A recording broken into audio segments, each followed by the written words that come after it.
Okay. Well,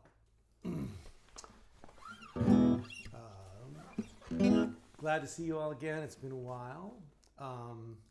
And sounds like sound and picture are good, so that's great. Although I have not been streaming here, I had the distinct pleasure of running into 5 or 6 people from the membership live when I was in Colorado last week for the Rocky Mountain Guitar Camp. So that was super fun. And we got a few pictures I'll try to post on the forum. And I also got to do, we had student ensembles, and I had 3 members in there, and we performed St. James Infirmary. And the best part about that was that the people in the class had to name their ensemble, and we were the St. James Gang, which I was very proud of. So yeah, I'm just futzing here trying to make this louder. Let me work on that. Volume too low all around. Okay, cool. Let me see. Yeah, it is low. That's odd. Let me see what I can do to fix that. Let's see. What is this set to? Oh, come on. Let's not do that. I don't want to change that. I just want to turn it up. Hang on 1 second here. That shouldn't be so hard to do. Here's the dumb way. Let's see if that helps.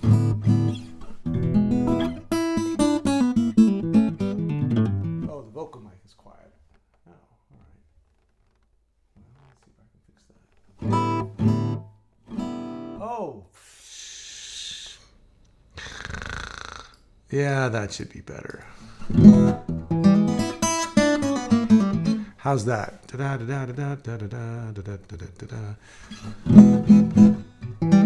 Let me know if that's distorting. Are they both low still? One of the faders was like way down for no good reason.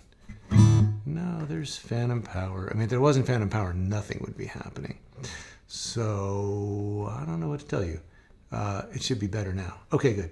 Yeah, I stepped away from my gear for a week or two, and all I did was turn everything back on, and everything was messed up. I had to go do research just to make sure that when I pulled up one screen, the other one didn't disappear. I swear I hadn't touched anything. And then, then just opening up the software that sits between the microphones and the broadcast, one of the faders was down at -1,000,000. So, yeah, glad it's working. And Valerie, extra points for the va-va-voom. It's always good when you can provoke a reaction like that. Anyway, among other things, I don't know why I'm telling you all this, but among other things, besides getting to teach and see people, I also, we did a faculty concert in the round, and it was a few people that I already knew, that I've known for a million years from teaching, like John Knowles and Pat Bergeson, and then Brooks Williamson. Brooks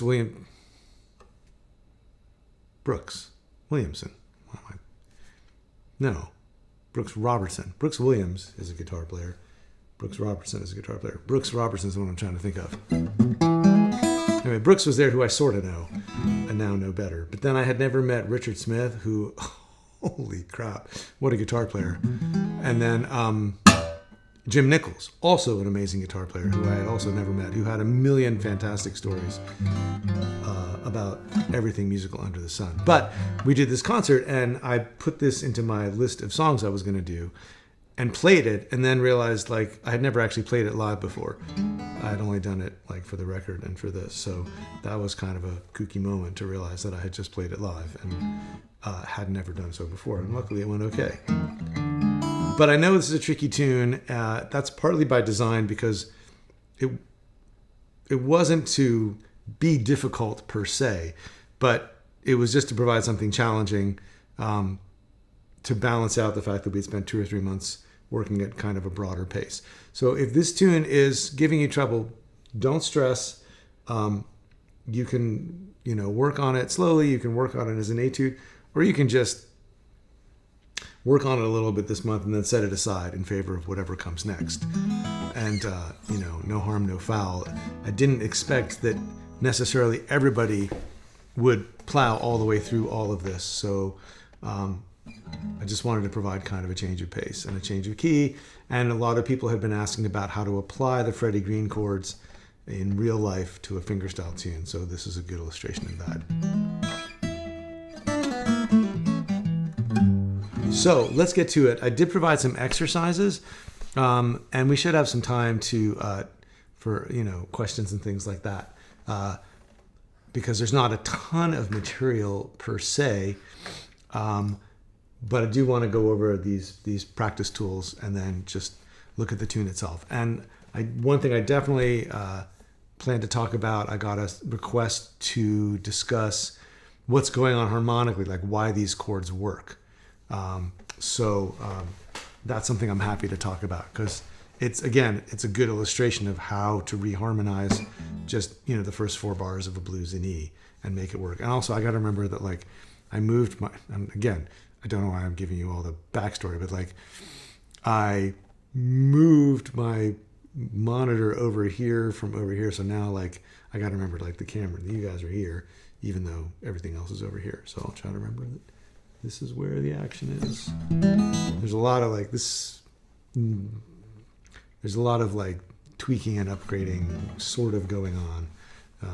And that always makes things a little bit wonky, but I think ultimately it'll be for the best. Anyway, let's get the notation up, and we're going to look first at some exercises. So the idea is this first page is really for the right hand, or the picking hand if you're left-handed. And we're just going to take an E chord, which right now all we need are the 6th string and the 4th string and the 3rd string and the high string. And I'm using index. Oh, wait, is this showing okay? There we go. I'm using thumb to alternate 6/4, 6th string, 4th string. And then index is grabbing the 3rd string, ring finger's grabbing the high string. So the first thing that we have is just to grab the chords and just get used to this grip, or really just get used to this grip, thumb and index. So, right, that's just going to be, we're sort of working backwards. If you went from the bottom of the page to the top, you've got the whole groove basically on this last line. And I'm just kind of deconstructing it, starting so that you can start with the simplest step in exercise 1. So just being able to grab 1, 2, 3, 4, 1, 2, 3, 4. And I think it was Tracy said something about time. Where was that?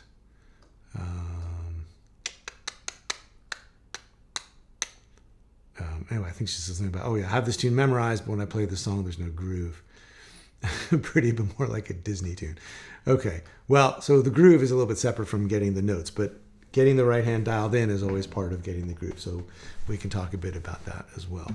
So anyway, once you can do these on beats 1 and 3, then you want to drop in the thumb on beats 2 and 4 on the 4th string. So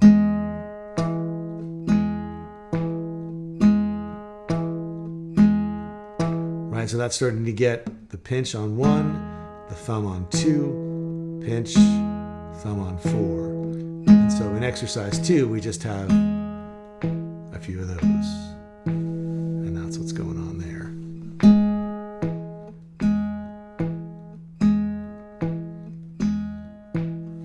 And then we're going to add the pinch in on beats 2 and 4 as well, so that we're getting this constant quarter note on top with the index on the 3rd string, and basically everything is a pinch. So 6th string and 3rd string, 4th string and 3rd string. I'll slow that down. So 1 and 2 and 3 and 4, 1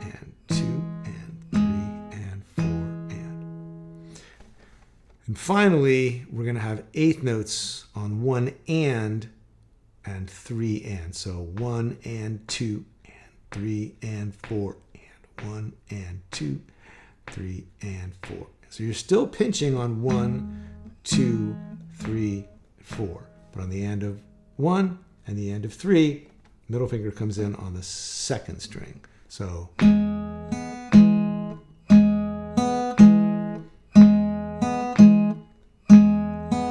this tune does have a swing eighths feel. So instead of 1 and 2 and 3 and 4 and, you're playing 1 and 2 and 3 and 4 and. And how that translates, since exercise 4 is the first exercise to actually have eighth notes in it, that's where you start to have the swing feel.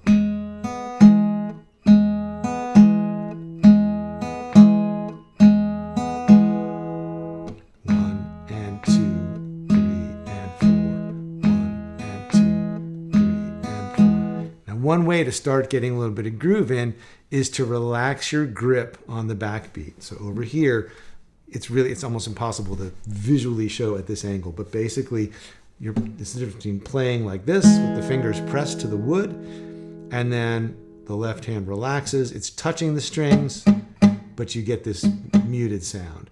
And if you can relax the grip right after you pinch on 2 and 4, instead of having this, you'll get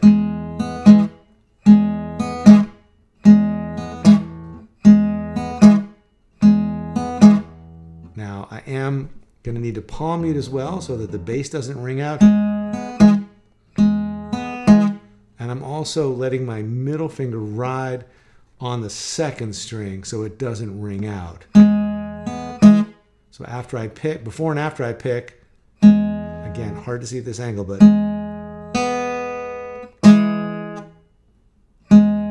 resting here as I pinch, and then it comes back in,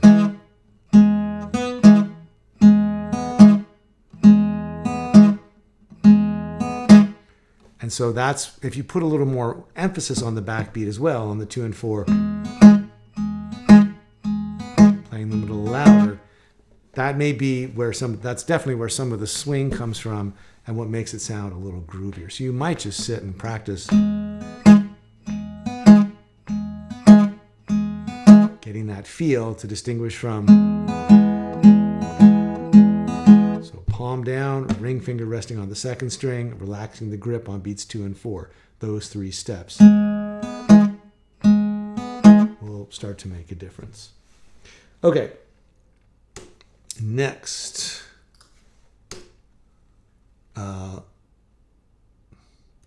Wait a second. Oh yeah, so now the voicings. And this is just the first 4 chords. And I noticed that at different points I've written this out different ways. Sometimes I've put the 12th fret in on the bass, and sometimes I've left it as open. I think that if I was really concentrating, I'd remember to leave the E string open so you get a nice big open bass note. But I noticed just now when I was playing it on the intro, I tend to just play at the 12th fret. So you can try these both ways. Either way is okay, 12th fret or open.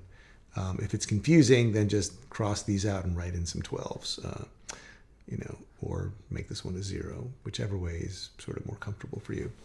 And so the first thing is just to get used to doing that pinch. So this is basically taking exercise 1 from the previous page and applying it to the first 4 chords. And you can keep going. It was arbitrary. I just didn't want the page to get too cluttered, but you could basically take this exercise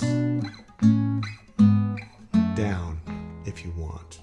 Right? So we're playing intervals of a tenth between the root and the third an octave up. So 1, 2, 3, 4, 5, 6, 7, 8, 9, 10, right? From the root to the third up above. So you have a bigger span. It's the same interval in Blackbird. Those are also tenths. But here we're going down, and I'm not Paul McCartney. That's the only real difference. So first exercise on this page, downbeat of each voicing, just playing a pinch. And then bringing in the thumb, so playing the full 3-note voicing.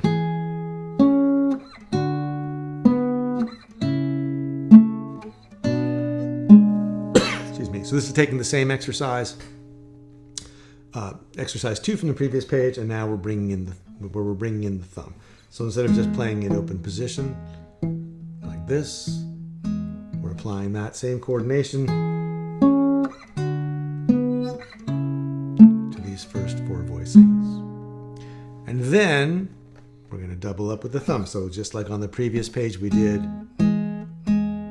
this with a series of quarter notes on top. 1, 2, 3, 4, always a pinch. 6th string and 3rd string, 4th string and 3rd string. Now we're going to take that and apply it to these first 4 chords. So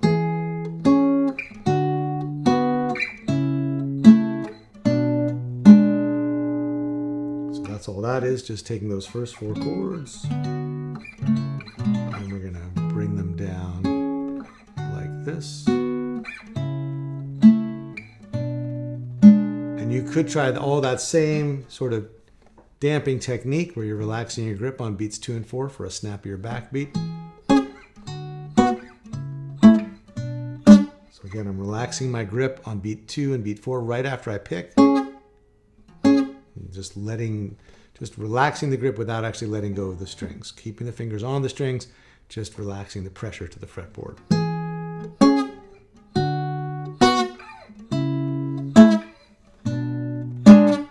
And finally, we're going to go back to this 4th exercise, right? 1 and 2, 3 and 4, like exercise 4 on the previous page. But now we're going to do it using the middle finger is going to play the open B string while the chords go down.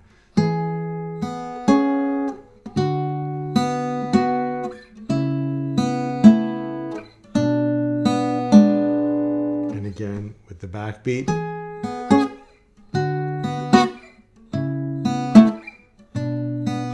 And if I really think about it, I don't think I'm using the ring finger, the middle finger of the picking hand this time to rest. I think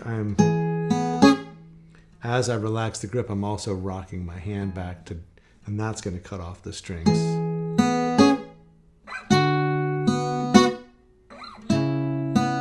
Because it only takes a little bit of this kind of motion for the pinky or the ring finger to start touching the B string, right? This is the kind of thing that happens all the time when you don't want it to, but now we want it to.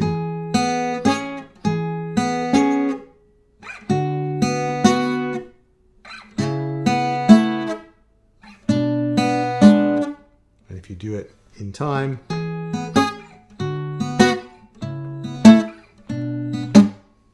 start to get that. So that's just stuff for the left hand and the coordination between the 2 hands. And then let's just talk about the voicings a little bit. So just gonna make sure everything's still humming here. Looks like it is. So we're starting off these 8 voicings are 2 per bar for the first 4 bars. So this is bar 1, bar 2, bar 3, and bar 4. And then this is bar 5, this is bar 6, you hold those chords. Bar 7, you're sitting on an E and going to the G, I'm sorry. Bar 5 and 6, bar 7 and 8. And then bar 9, bar 10, bar 11, bar 12. Is that right? That's not quite right.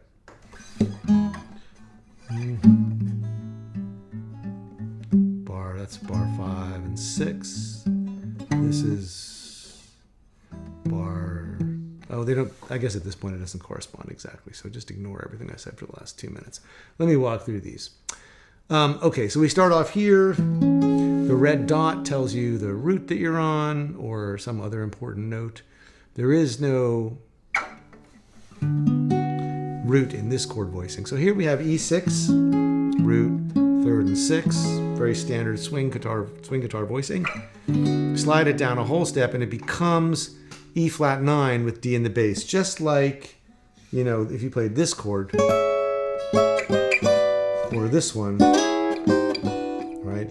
You take a 9th chord and you move it up a whole step, it becomes a 6th chord, and vice versa. E6, E9. So here's the end of every early Beatles song, and here's the start of every James Brown song, right? A 6th chord and a 9th chord. So here we have E6, and we move it down a whole step. The root becomes the flat 7. the third becomes the ninth. No, I'm sorry. The sixth becomes the fifth, and the third becomes the ninth. So, and then we're going to an A with a C sharp in the bass. So here's your A, here's your third in the bass, here's your fifth. And then we go to an E7 with a B in the bass. So here's the fifth and the third and the flat seven. Okay, question from Blake. Why A7 on the voicings page and A9 on the tune page? A7. Oh, right. Well, because when you just see the chord like this with its three notes, all you've got is the root and the flat seven and the third, talking about down here. Okay. On its own, that's just an A7. In the context of the tune, we're including the open B string, which is the ninth. So once you start to do that, now it sounds like a ninth because you've got both the root and the third and the flat seven. You've got both the seventh and the ninth, which makes it an A9 chord. A9 includes anything underneath, like the seventh. So since we're not actually playing the open string on this page with this diagram, it's just A7. Context is everything. So now we're at, let's see, we get to the A6 at the beginning of the next line. So that's the same thing as this E6 voicing, but down here, root, sixth and third of A. And in a minute, I'll get to why these chords work. And then E over G sharp, we've seen that voicing already for the A chord up here, but now it's the third root and fifth of E. So E over G sharp in the bass. B7 over F sharp, that's the same voicing we have up here for E7 over B. So these are the same chord shape, but they're doing different things because they're in different positions. So this is B7 with F sharp in the bass, and then E7. So this whole sequence, you can see it as a way of dressing up those Freddie Green chords from the dominant dozen, right?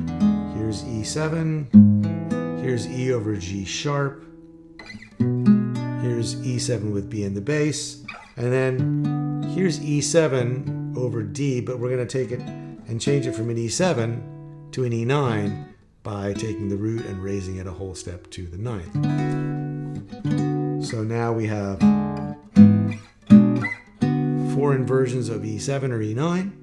So if we want to take the first 4 bars of the blues, which is basically E to A and then back to E for 2 bars, we're going to dress it up by doing first E in the first bar, E6, then E9.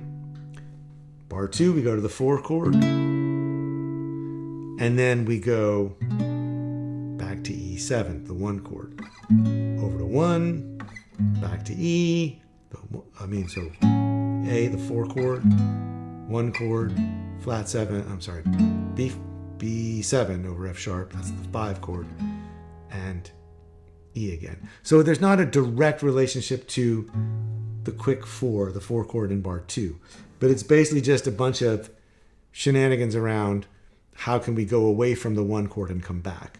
Basically, we can go 1 to 4 and to 1, 1, 4, 1 resolves, and also 1, 5, 1 resolves. So 1 to 4 to 1, 1 to 5 to 1. So we can always have 4 or 5 as a passing chord as long as we're basically going away from it and coming back to 1. So here we go 1, 1, 4. In this case, it is kind of tagging the beginning of the second bar.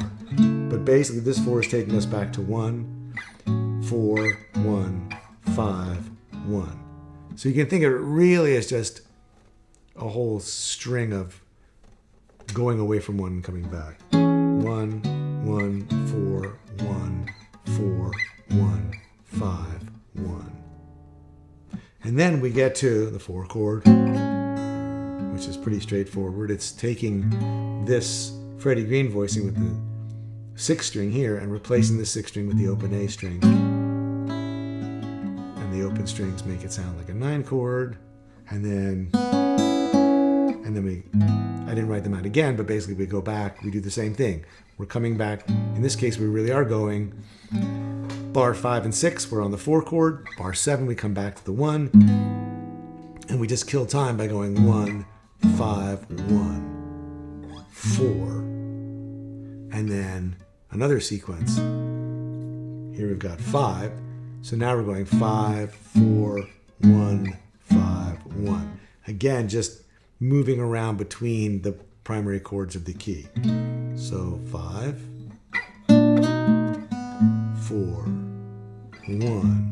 And now really 1 is like a passing chord here. We're going from 4 to 1 to 5 and then back to 1. Question from Barack. So basically the first 4 bars are all just an extended 1 chord with passing chords. Basically, yeah.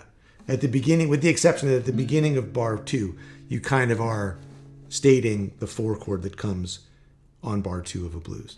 But it's also sort of just functioning as a passing chord. So that is the whole thing, except for this turnaround. And this is a series of tritone substitutions. What you would ordinarily have is 1, 6, 2, 5, 1. And working backwards, we're basically starting at E and saying, well, B7, that's the 5 of E. What's the 5 of B7? F sharp. If you were in the key of B, the 5 chord would be F sharp. So we can have an F sharp chord leading you to B7. And then you say, well, what's the 5 of F sharp? Oh, it's C sharp. So this whole sequence is 5 resolving to 5, resolving to 5, resolving to 1. Now, what we're going to do for 2 of these chords, for the B7, we're going to say, for the C sharp 7, we're going to say, oh, well, a tritone substitution is when you take a dominant 7th chord and you replace it with the chord whose root is a tritone away, or 3 whole steps. And what's nice, the reason that works is that C sharp and its tritone substitution, G7, share these 2 notes. They just mean different things depending on what chord you're on. On a C chord, this is the 3rd and the flat 7 of C. On a G7 chord, this is the flat 7 and this is the 3rd. They flip, but they do the same job. They still want to resolve the same way. Oops, let's see. That's where they want to go. This one wants to go up, this one wants to go down. So C7 resolves to F sharp. G7 also resolves to F sharp. So, and then same thing here. You really are supposed to be going F sharp B7, but the tritone substitution for B7 is F7. So you get the same thing. F7 resolves to E just as well as B7 does. So, oh, Jamie's got to go. All right, see you later. And thanks. It's great to see you again here. And thanks for posting those 2 videos. I'm looking forward to watching them again and making some sort of intelligent commentary. I'm way behind on my viewing. Okay, so Jamie is leaving the building. So we got this turnaround at the end. Now, the reason I wrote this last chord as F6 is because really that all works, but if you have this note on top, open E, that clashes with the flat 7 of F7. You can't really have a major 7 and a flat 7 in the same chord. So this voicing really should be this. When I'm playing, I'm not even playing, I'm kind of ghosting the D anyway, the D string. But if I really thought about it, I should really be playing F6 here because it's more consonant with this open E on top. But that's some deep chord theory nerdery, and if that escapes you for the moment, don't worry about it. Okay, last thing before we do the tune itself is just talk about ghosting the backbeat. And this is something that elsewhere I've also called faking the 4th string. where you're really not worrying about getting a real note on the fourth string, but you're letting your fingers of the fretting hand play sloppy so that all you get is a damped note. And this is more of something to do looking ahead towards the stop time and the improvisation so that you can play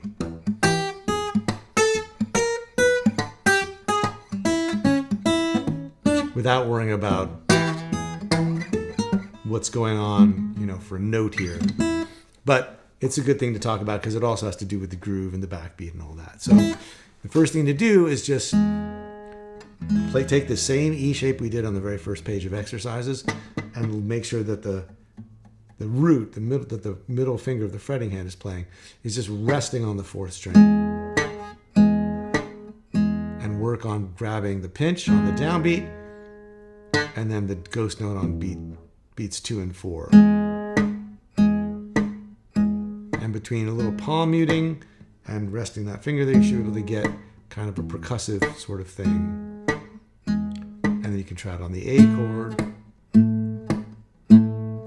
And here I'm actually holding down both notes, the whole A, the root, the fifth, and the root of A, but relaxing my grip on the whole thing when I get to beats 2 and 4.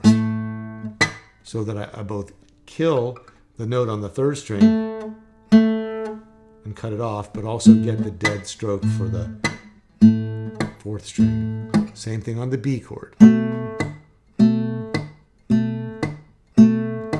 And then you could try passing through all 3 chords. Or just from E to B7. Okay, from Tracy. What's the point of ghost notes? Outstanding question. Ghost notes have to do with the feel that you're getting. And the underlying pulse of a lot of this kind of music is to have a strong backbeat or a strong accent on 2 and 4. And so if you think about what a drummer does, they're playing with the kick drum often on beats 1 and 3, and they're hitting the snare on beats 2 and 4. It's just like, the joke is always like if people start clapping along, if they clap on 1 and 3, like along with the downbeats 1 and 3, it sounds kind of square. And what you want them to do, if you're lucky, is clap on 2 and 4, because that is where the accent belongs for most kinds of music that have a swing feel. So what the ghost notes do is they do a couple things. One is they help you to emphasize that percussive feel on 2 and 4. And so even, if you even something relatively straightforward, like just playing this bass,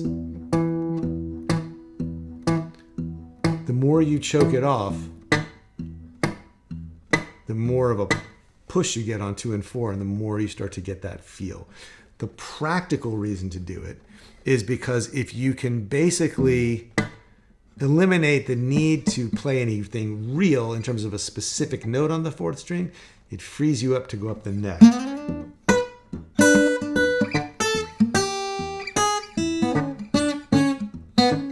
Now, the answer to the question, like, why wouldn't you just play bass notes on 1 and 3 and not worry about the backbeat?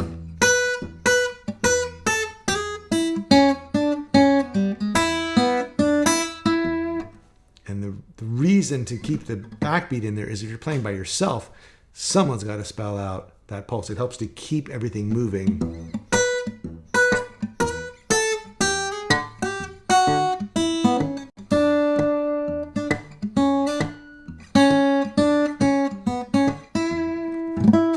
Yes, the ghost note does have the same count as the other notes. If you were going to literally transcribe it, it would be shorter, right? Because it's, as a percussive note, it doesn't last very long. But it's basically just taking that note you would ordinarily play, like a quarter note on beat 2 and 4, and cutting it off so that it feels more percussive.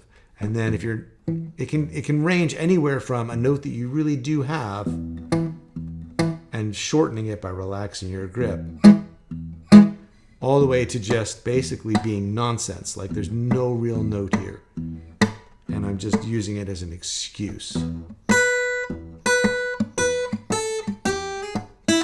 And for that matter, one thing that I have been slowly figuring out over the last few months of trying to explain all this stuff, and didn't really like crystallize till I was teaching last week and had to explain it, is that playing solo, we're really trying to create a sense of momentum through our like the way we're expressing time, and the underlying pulse of all this stuff is this swing feel of 1 and 2 and 3 and 4 and I noticed that I also was talking a lot over the last couple of months about ghost notes on the ands.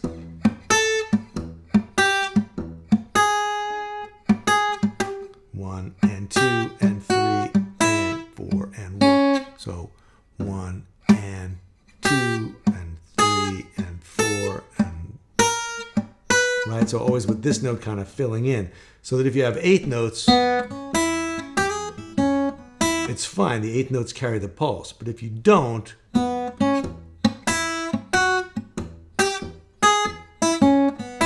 so I noticed that like my underlying pulse is to really think about the guitar like everything's a ghost note until you indicate otherwise.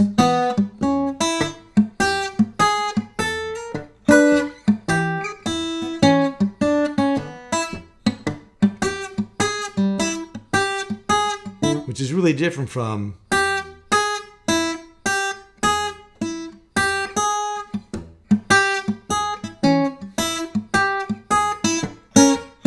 now that can get to be a bit much, but that's sort of the underlying rhythmic premise, that it's almost like going all the way back to like pattern picking if you learn to play like this, except that everything's ghosted.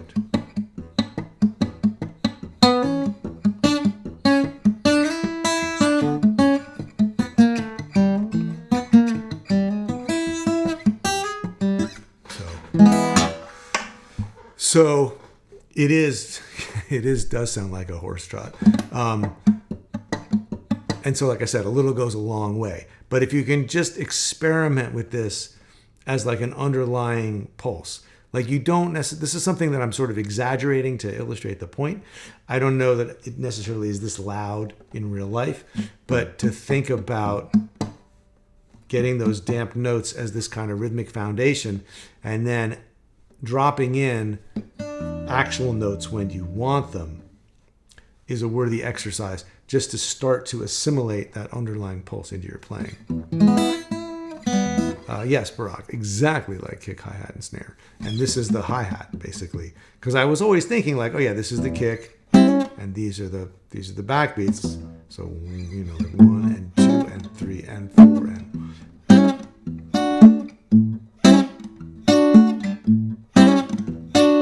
And those accent, those anticipated notes, right? 1 and 2 and 3 and 4 and... I realize those are kind of like the drags, like when you hear someone really, you know, sort of loosey-goosey, like Levon Helm, you know, it's like, and they hit the snare ahead of time and drag their way into the beat. So 1 and 2 and 3 and 4 and... But so what's the hi-hat? I think it's this, right? Because the hi-hat is or the ride, ding, ding, ding, ding, ding, ding, ding, ding. So... except that as guitar players, because we can't be everywhere all at once, you get anytime you've got a real bass note or a real fingers note, you're on one of those eighth notes. Anytime you're not, it's going to be a ghost note.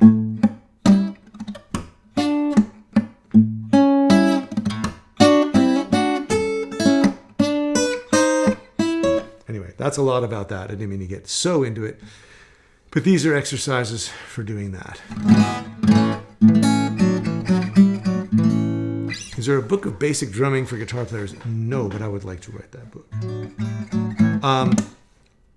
What I do recommend is, I'd always rather recommend a book than something online, just because paper, well organized, all that. But I learned a lot from a channel by a guy named Rob Brown. His full name is Rob Beatdown Brown. He's got a million videos, but if you just go and look for a couple of his beginning ones, he just talks about these fundamentals like the kick and the snare and the hi-hat. And he's a really good teacher. I think he's a very smart and informative guy. So I recommend checking that out. But let me get back to this because we haven't even gotten to the tune yet. I'm just... so these exercises on this page, the Ghost in the Backbeat page, are just building up the same thing. And I guess we talked about that. So let's get to the tune.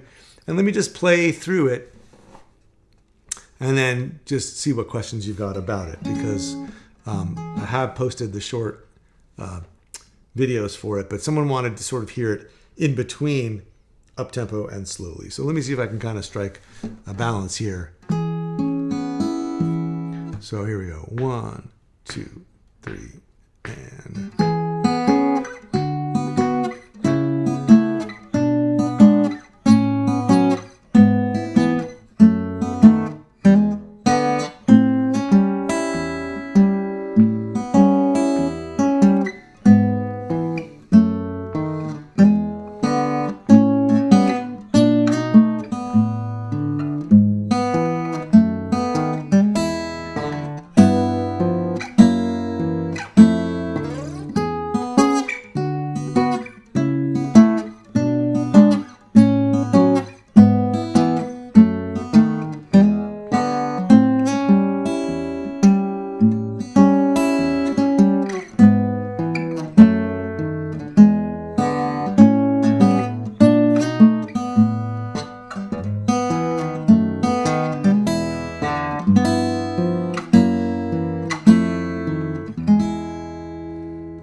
So there is one kind of cheating moment.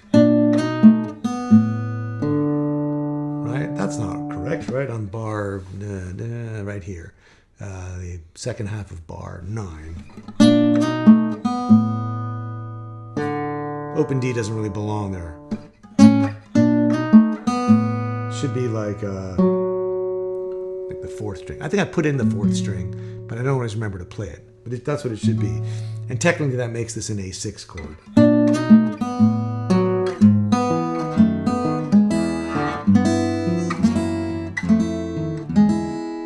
I think when I recorded it, I just played junk here. I think I probably played an open D and went quickly enough and damped enough that nobody would notice. But when I sat down to write it out, I was like, oh, right, that's actually should be that. So too late to go back. So that's the way it goes. So I'm not sure if anybody has specific questions. The tab is not right for the last 4 measures. Really.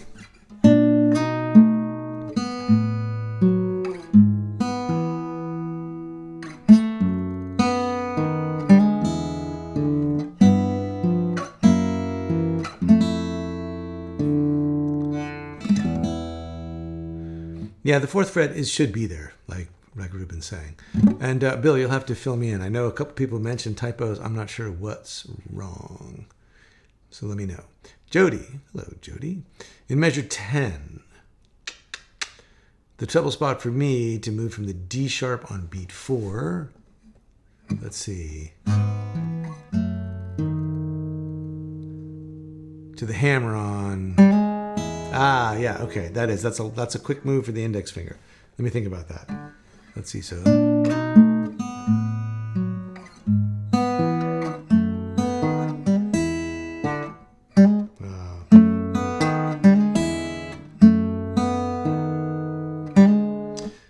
You do have like a microsecond, right? Because you can let go of that.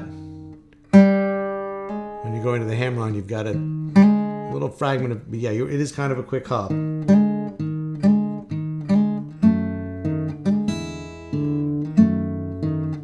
mean, you could just kind of go back and forth.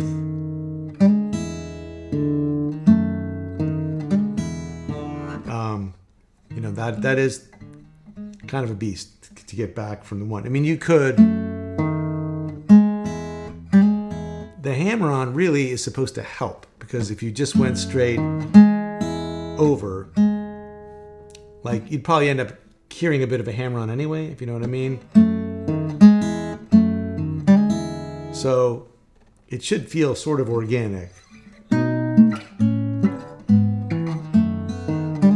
But I guess, you know, slow it down.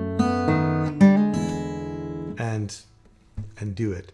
But if you can tell me more about that, or if you have more to say about it, I think it is about as natural feeling as you can. I mean, that's about as organic a way to do it as I could come up with. I mean, I think that hammer-on is something I just found myself doing because it was easier than going straight to the note. I'm trying to think if there's a way to simplify it.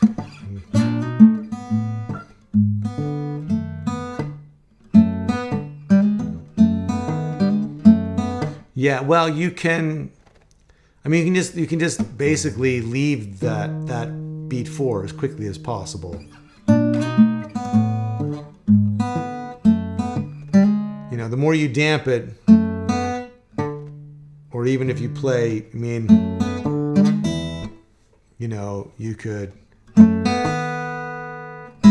Yeah, you could just wait. Yeah, so.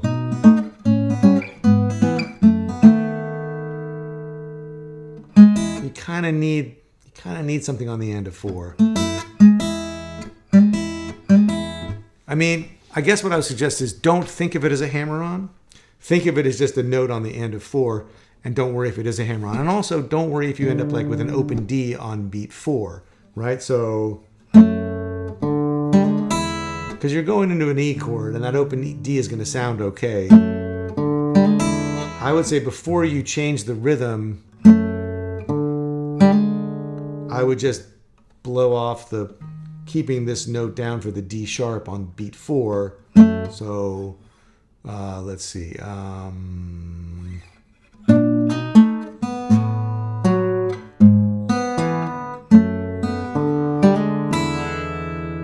just don't worry about that. You know, don't worry about the D sharp. Just let it be an open D. And then and if you can get that and get the hammer on smooth, you can work your way back into getting the D sharp later. Okay, let's see. Well, here's just a note from Ruben. I wanted to mention that you got the New Art of Ragtime Guitar. Great. Oh, and Julian concurs. Yeah, that is a fantastic book. I was just talking about it with someone last week and thinking that I need to get a new copy of it myself. Okay, from Julian. What I mentioned about the possible typos, bar 11, last note played, it's an F. E on the tabs, bar 11.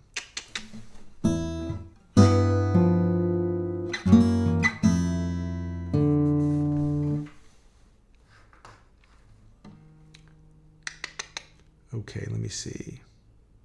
E, let's see. On bar 11, last note played is an F. Not my bar 11 is an E here. Right? Oh, it should be an F. Yes, I see what you mean. Yeah, that's totally a mistake. That should totally be an F. I will get the elves on that right away. And then last note play is a D sharp. Okay. Yeah, so I actually originally was playing this as an F7 chord. And then when I went to write it out, I realized like there was this clash I mentioned of like, so I think it actually should be an F major 6.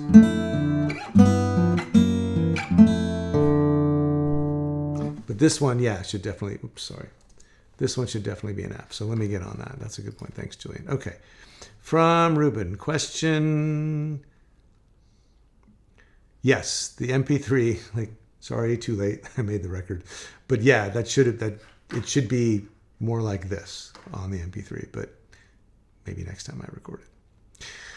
Those are good points. Okay, from Ruben, could you please play slow like all of it? Yeah, sure, why not? 1, 2, so.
Yeah, I'm not seriously too worried about the MP3. It's just funny to notice these things.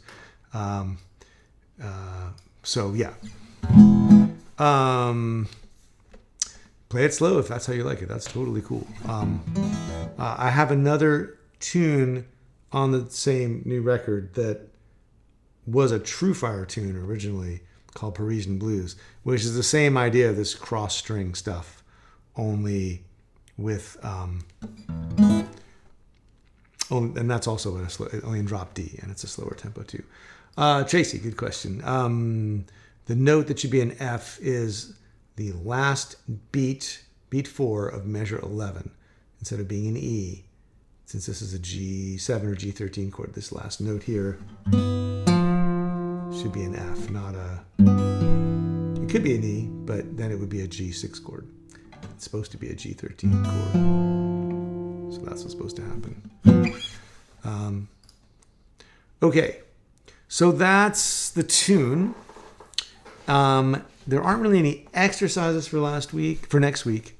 It's more just, again, this is sort of an experiment, a different way to present the material.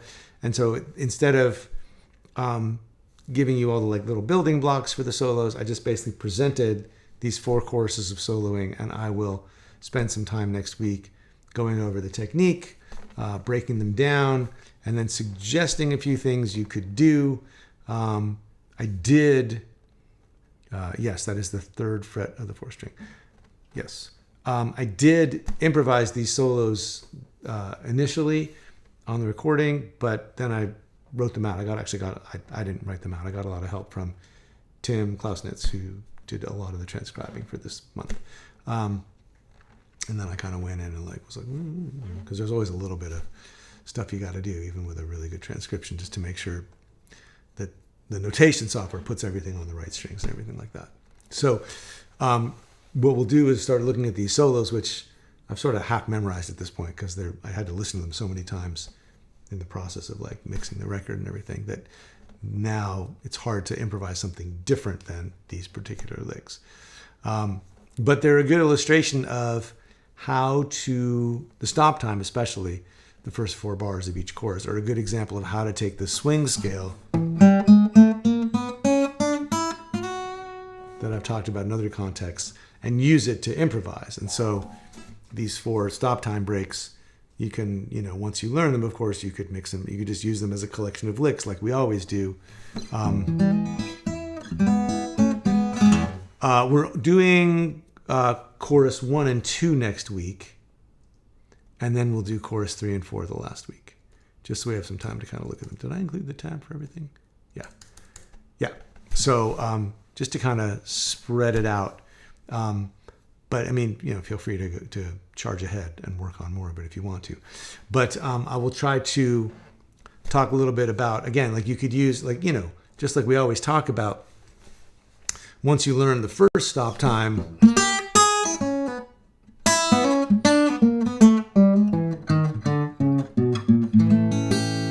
right? Now you've got like 4 measures worth of stuff you can do in E. You learn all 4 of them, you've got a whole bunch of stuff that can be mixed and matched around. So, and then also just some ideas for how to improvise over that kind of damped alternating thumb bass. Valerie, I'm kind of slobbering my way through an approximation with hopes to get better and more precise. Hope this doesn't mean I'm practicing doing it wrong.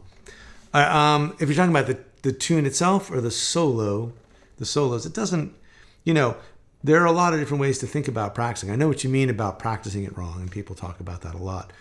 But I think you also need to sometimes you need to step back and get kind of the shape of things, like the big picture. And so if you're just kind of crashing through and getting what you can get, as long as you're basically keeping time and keeping the chord progression accurate, that can give you some big picture stuff. And then you can go back and slow it down and clean it up and figure out, what you're getting more or less accurately. The other thing is that I think a lot of people have learned a lot of music before there was tab and accurate transcriptions. And I know when I was learning stuff off of records as a kid, especially if there was like a repeated part, I never worried about I mean, I tried to get it as accurate as I could, but a lot of the time I know what I was doing was taking an average of what I could hear, So if it did the same thing 3 or 4 times, I was like, well, they're kind of doing this, right? Not like necessarily every little stumble and glitch, I mean, if I was transcribing this for myself, like if this was somebody else and I was going, oh, how did they do that thing? I'd be like, oh, well, in the first 4 bars, they're playing blues licks over a stop time. Like, that's the rule. Whether I, got it exactly. I mean, if I wanted to really, that's when I was beginning to learn to play.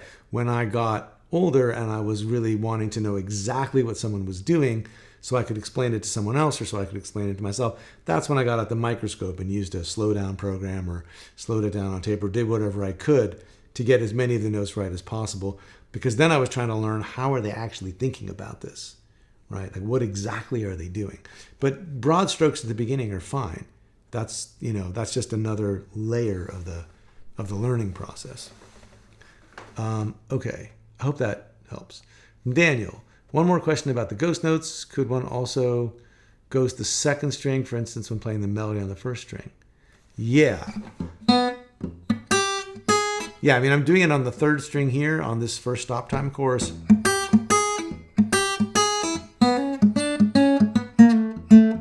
I don't know, my index finger is stronger. That I'm playing licks on the top 2 strings. So there's no reason not to use the second string, I guess. Except that I guess the reason I'm using index and doing it on the index on the third string is because of my default being index middle ring on the top 3 strings in general. And I'm playing licks on both the first and second string. And then as I go down, I tend to slide down. So the index moves down to the 4th string, and then notes are happening on the 3rd and 2nd string with the middle and ring. So my default is to ghost with the index finger, but you can try doing it with the second, on the 2nd string or with the middle finger and see what happens. Excellent question from Jody. Yes, our next session is this week on Thursday. So kind of scrunch things up because I wasn't here last week. It was Colorado. So just try to keep things moving and on schedule. We got the tune today. Next live stream is Thursday, regular time, regular place, 2:30 Central Daylight. On Thursday, we'll go through stop time chorus 1 and 2, and then we'll cover stop time chorus 3 and 4 on the following week, and then we should be pretty much back in the groove and getting geared up for whatever happens in September. So that is what's happening. I will play through the tune one more time, and then we can roll out of here.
quick answers to some of these last questions. Julian, yes, you can vamp in with the turnaround. Totally. And the slow stop time. I know we're basically done here, but let me see if I can. It's a little, I haven't memorized it yet, but let's see. Here's stop time course number 1. I'll try to play it slowly. 1, 2, 3, and...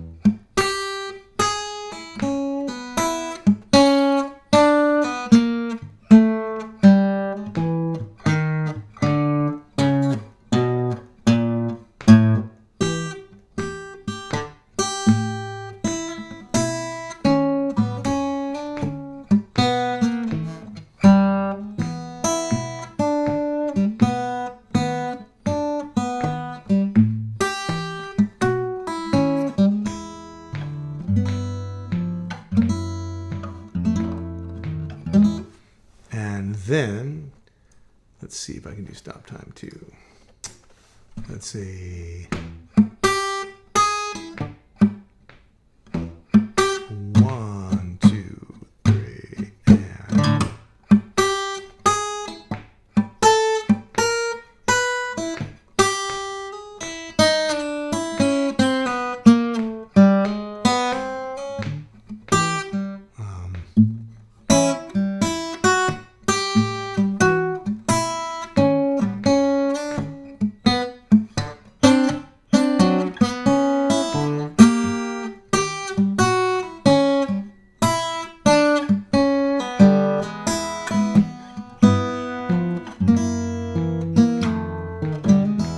something like that. Okay.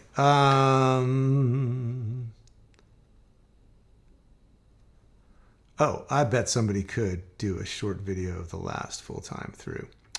But post that in the forum as well, maybe, and we'll make sure that happens. Okay, thanks everyone. Sorry to go a little long. There was a lot to talk about, and I was slow getting to it. So I hope all that helps. I will see you all on Thursday. All right.